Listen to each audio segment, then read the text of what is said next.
Hello and welcome to StratNews Global. I'm Nitin Gokhale. And with me today is Philippines Secretary of National Defense, Gilberto Teodoro, who is on a visit with his president to India, where India and Philippines signed a comprehensive strategic partnership on Wednesday, in fact on Tuesday. And now India and Philippines, the central theme of their relationship seems to be defense. So welcome to this program. Oh, thank you very much, Nathan, and thank you for all the televiewers the viewers who support this podcast. Thank you. So tell us the main highlights of this comprehensive strategic partnership seems to be mostly defense. And how do you see India-Philippines defense partnership? It is not really mostly defense, but it is all-encompassing. Right. Hence, it's really strategic.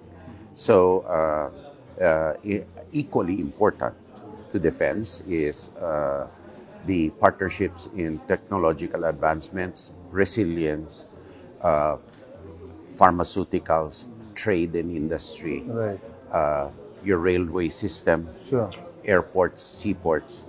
India has made massive strides towards digitalization, Right. and the infrastructure development is very, very impressive. But also, we cannot neglect the fact that in a more volatile world, before our president has said that we used to refer to our area of the world as the Asia-Pacific. Sure. Now it is the Indo-Pacific. Exactly. And since India supports the Philippine position on our approaches to UNCLOS and international law, and has accepted the 2016 arbitral award in favor of the Philippines, and also that we face similar challenges, it is only natural to throw back to our civilizational ties Right. and our people-to-people exchanges, and to rekindle these Absolutely. into mutual resilience, growth, helping each other grow. Sure. There are a lot of lessons that we can learn from India and vice versa. And it is only natural that we leverage on these similarities and kinships in order to move forward for the future generations. Absolutely. You've said that very well. You've set the context. Now, I think last week, along with the visit of the president, India and Filipino navies also held a joint patrolling in South China Sea for the first time. Yes, the first maritime cooperative activity was just concluded Exactly. in international waters and, of course, territorial waters of the Philippines. Yes. And by the way, might I say too that this visit of the president and this strategic partnership coincides with the 75th year of our diplomatic relations. True. And it is fitting that both our navies commemorate this too with the first visible mutual or joint activity Sure. that we conduct. Absolutely. And also it was preceded by the ship visits of Exactly. 4 To the ports, Indian yes. naval vessels. Yes. Right. So space, I saw in the agreements that space is one of the key elements for cooperation between the two nations. Tell us a little more about that. Well, India is the second most advanced country in the world in space technology. So it's natural for the Philippines to take advantage Right. of the advances that India has made in Right. space technology. And one of the key points was the economies of scale that India was able to derive Right. in pursuing your space program. We need also our space program for a lot of things, and for example, in disaster risk reduction, Sure. in geo-hazard mapping, Right. and of course for our security too. Absolutely. In coming to defense itself, you are the first country outside India to buy BrahMos missiles. Yes. How has the experience been, and do we expect follow-on orders from Philippines? Well, the experience has been very, very enlightening for us. It is an important part of our deterrent package, and we will continue to advance discussions on how we can envelope the partnership on a sustainable basis. Right. So the BrahMos was a one-off thing. But if you notice, the exchange of notes yesterday was an agreement between our armed forces, the different services. The terms of reference, as you Yes, called it. Yes. terms of reference, so that they begin to work with each other, develop synergies, Sure. find convergence points, and then the capabilities come with their experiences so that it is sustainable. You also, I think, in the exchange of notes, there is a mention of submarine, either technology or submarine sustenance support from India. How do you see that? Well, I see that coming when there is a time that the Philippines will be an expeditionary naval force. And by the way, we also thank you for the efforts that India has made towards the safety of our Filipino seafarers in the Indian Ocean, and who are, Filipinos man a lot of ocean-going vessels, Sure. which is important for international commerce. Right. And in order for this to be safe for our citizens, and in the future, because the Philippines is a net importer as of this time of almost all goods, Sure.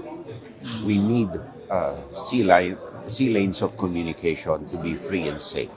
That's right. And our ocean-going vessels, once investments have been made, and once we rekindle the shipbuilding activities for Philippine-centered logistics, we will need to protect our vessels Sure. and our seafarers. Absolutely. Not only within our own theater, Right. meaning, say, the near Pacific and the South China Sea, but also in the Indian Ocean, in the And trade beyond, routes, yeah. and beyond. And beyond. One question always comes up when it's India and Philippines.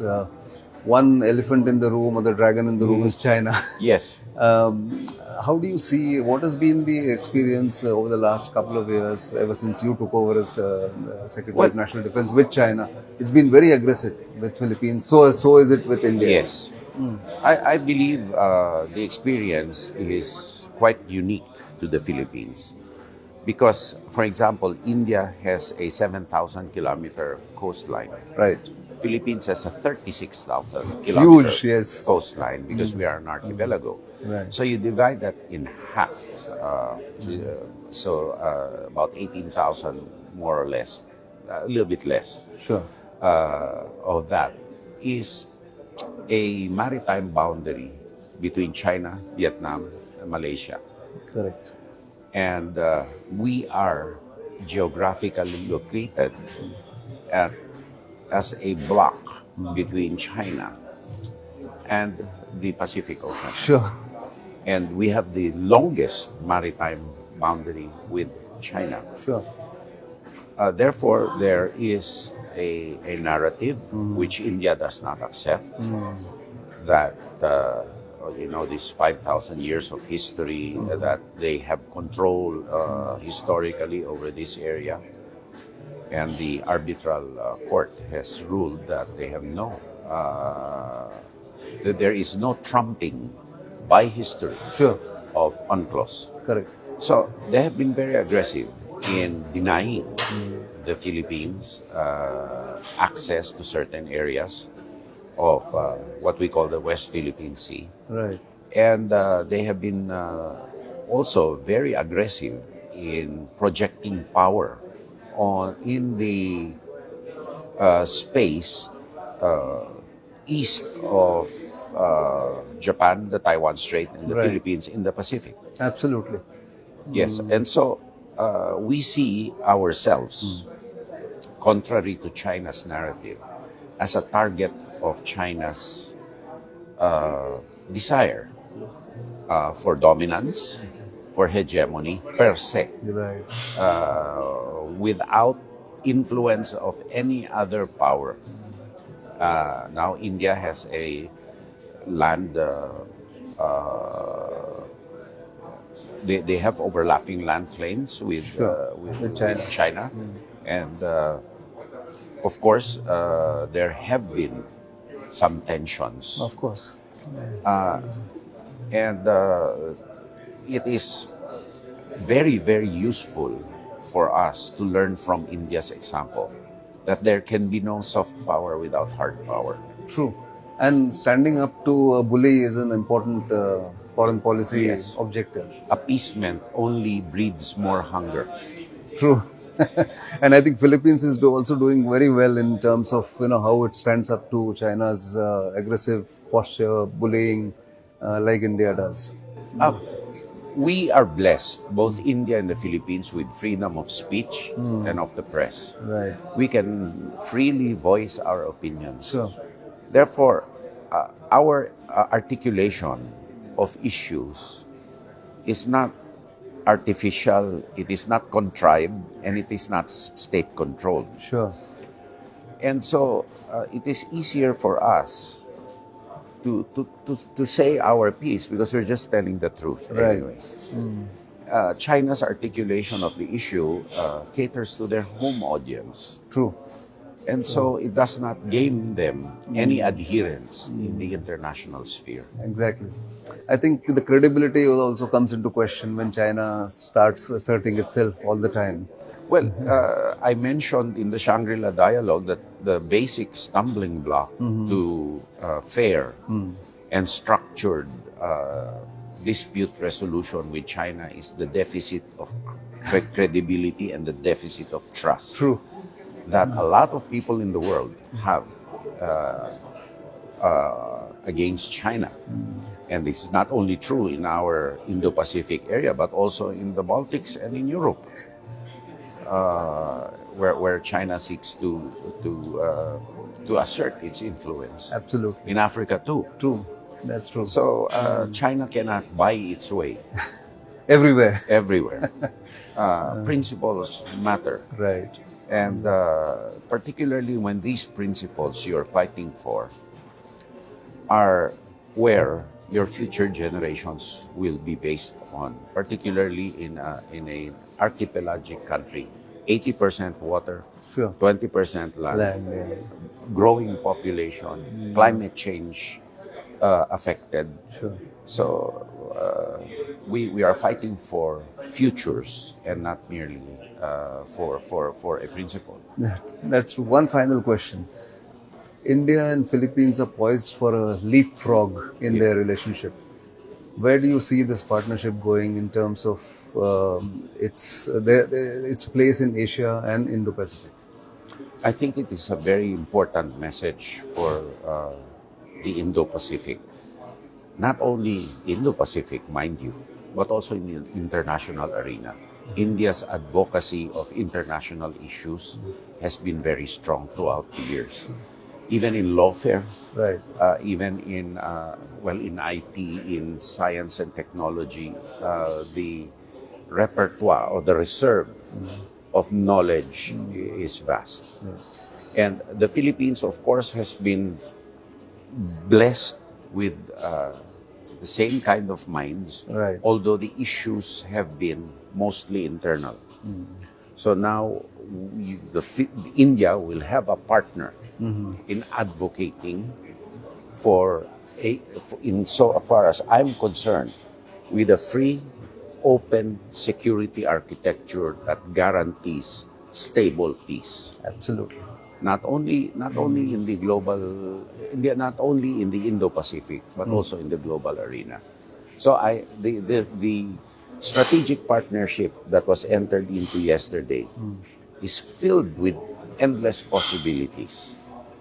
And it is a legacy that we can leave to our successors to work on. And the future generations. Yes, definitely.